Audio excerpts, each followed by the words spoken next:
All right. Hello, everyone. It is noon, so we are going to go ahead and get started. My name is Carrie Potter. I am an educational support coach here with Family Matters. And today we have Julie from CRSA doing an overview on Community and Residential Services Authority. I do want to say that just as a friendly reminder that Family Matters PTIC is not a legal services agency and cannot provide any legal services or legal advice. So information that you receive, from our presentations or webinars should not be construed as legal advice. We are one of two federally funded parent centers in Illinois. So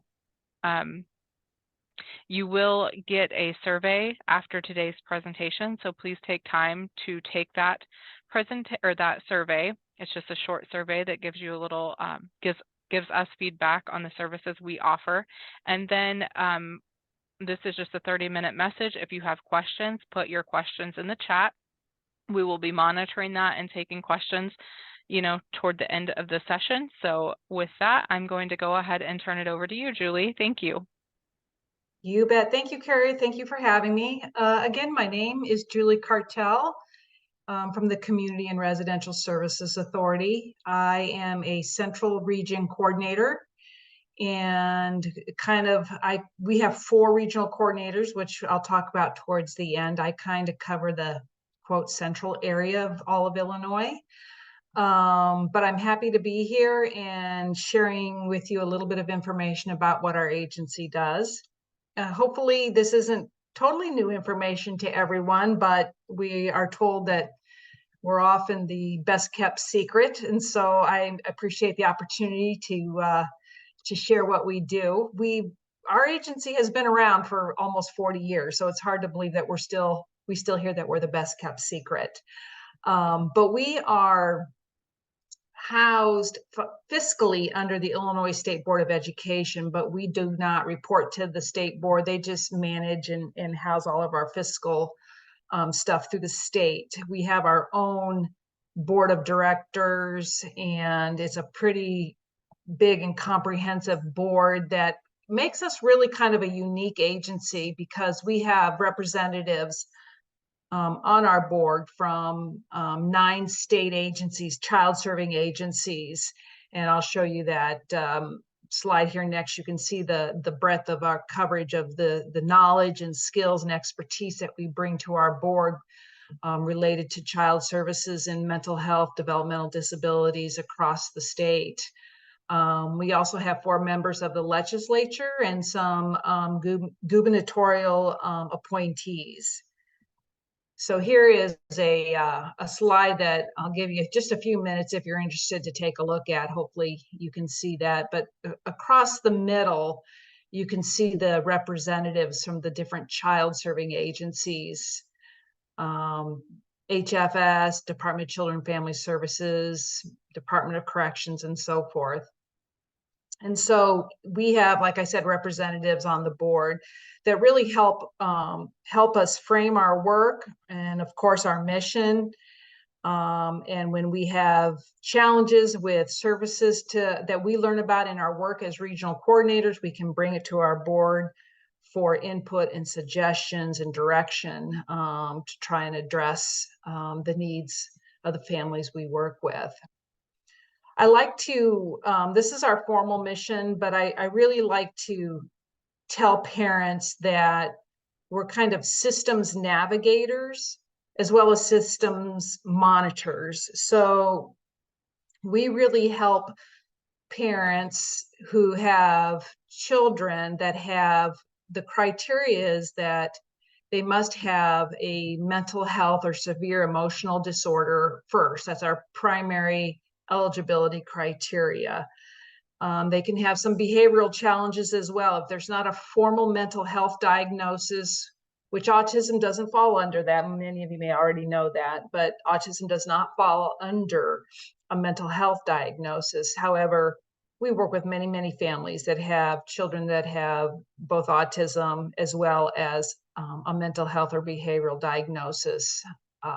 And so when we do an intake, we're first making sure that there are those emotional and behavioral challenges that are happening at home or school.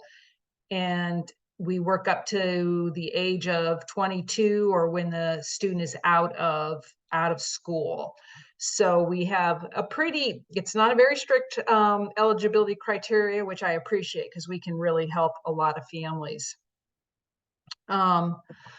But really what we do is try and help families navigate all the systems that they may be involved with as they're trying to get their child connected to services and supports that they need to be successful at home, at school, or in the community. We have a pretty robust data system, which is a part of our intake process when we get new referrals, where we are collecting data on what are some of the barriers that the families are facing. And we try and track that issue of barriers around regional barriers as well, because what's available for services, as you know, in one part of the state is not necessarily available in the other part of the state. And we share that data with our board of directors to also help them inform at their various state agencies what might need to be done in terms of developing more supports and services. We provide technical assistance to parents. A lot of the things that Family Matters does, we work in collaboration. I think we have a nice, we kind of dovetail one another in terms of technical assistance. If there's something particular around special education that maybe we aren't as much of an expert on, we might refer families to Family Matters or vice versa. One of the nice things that we offer is that we can attend IEP meetings with parents to try and help kind of navigate that whole special ed process and provide education and support, whether it's in person, which we can do, or virtually. We help support parents through that process and make sure they know what their rights are, what they can ask for, or, you know, many times parents feel intimidated at those IEP meetings. And so we're there to try and support them and make sure their concerns are addressed by the school and in the IEP. We also help with within local communities if need be, if there is collaboration that needs to happen between providers, that they're having a hard time, a particular agency or providers having a difficulty getting collaboration together or problem solving meetings together, we can assist with that. And then, as I had already addressed, we talk about and share data on where we're seeing barriers, and we share that in a monthly report with our board of directors, and also on various committees that our executive director as well as each of our coordinators serve on, to share data on what we're seeing as some of the barriers. So we assist, like I said, in navigating the whole special education process. We also often get referrals from families that are at the place where they've been working within special education services or trying to get developmental disability services, and they are at the place where they may need to be seeking residential placement for a child. This is really on the tail end. We try and do everything we can to prevent a child having to move into residential placement, but sometimes that is the appropriate placement. So we work with families to try and understand what resources are out there if they're looking for residential placement. And when I talk about resources, it's the financial resources. How can residential placement be paid for? Who can pay for that? What are the eligibility criteria? What are the application processes? So we share that information with families and help walk them through those various steps. I think it's clear to point out that we don't fund residential placement. Sometimes that gets a little confusing. We are not the funder. We don't make decisions about placement. There are all agencies that do that. But we make sure parents are aware of what all those possible resources are for them, if that's something that they're looking for.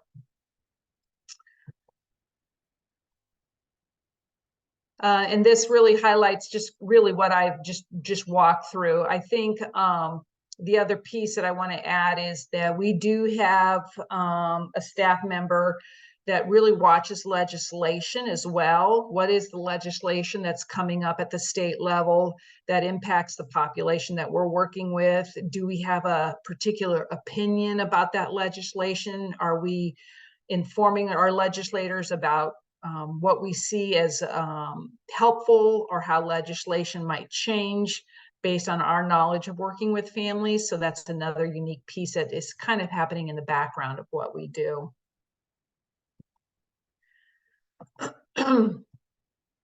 And then I want to just share, I'll leave this up here for a little bit. The 4 regional coordinators, Nancy Aguirre is in the northern region, Kristen Garst is in the southern region, Kimberly Johnson is our newest regional coordinator.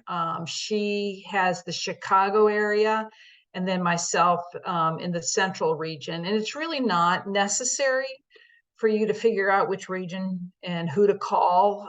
We can do that. All you need to do is call the number there up on the screen.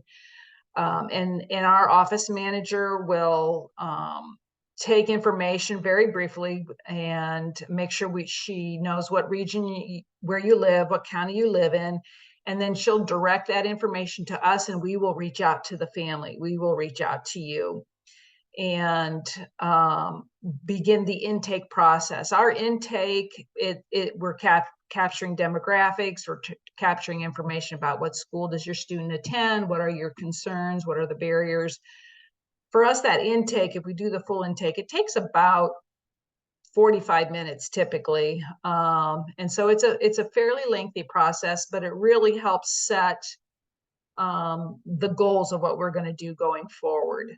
We require families to sign releases, multi-agency releases of information, so that we can talk with the schools or talk with the other mental health agencies that might be involved with seeking funding. And so we get those releases as quickly as possible, and then we get to work.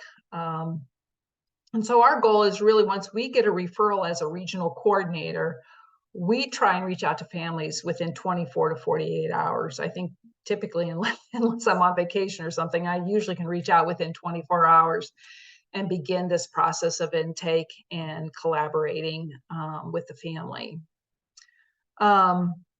We really have no time frame in terms of we can only provide services for X amount of time. We'll work with you as long as we need to work with you to get some resolution, and hopefully help you through whatever you're seeking. Sometimes families just need resource information that they haven't been able to find, and that's something we're more than happy to do. There's other times that it's gone all the way up to a family wants to file for due process with an IEP, and though we are not special ed trained advocates, I mean, there's a whole level of training that is above and beyond what we've done. We know quite a bit about special education, and we can get you through usually about 80 or 90% of the issues that come before me. I've been able to walk parents through that. But if it ever reaches the point where there's more knowledge or expertise needed in terms of special ed law or filing for due process, then I certainly let parents know that that is above and beyond what my knowledge base, but here's where you might go next. And so we guide parents through that as well. So yeah, that's a very brief and quick overview. Like I said, I hope CRSA isn't new. While we serve parents, we also get referrals from school districts. We get referrals from other special ed directors within the school. So we will serve just about anybody as a resource or as an advocate along the special ed process. So if there's questions that you have in general about what we do, I'd be more than happy to take those questions now. I think there is at least one question in the chat. Are young adults with cognitive disabilities under your purview? And so after young adults past the age of 22, your group is no longer an option?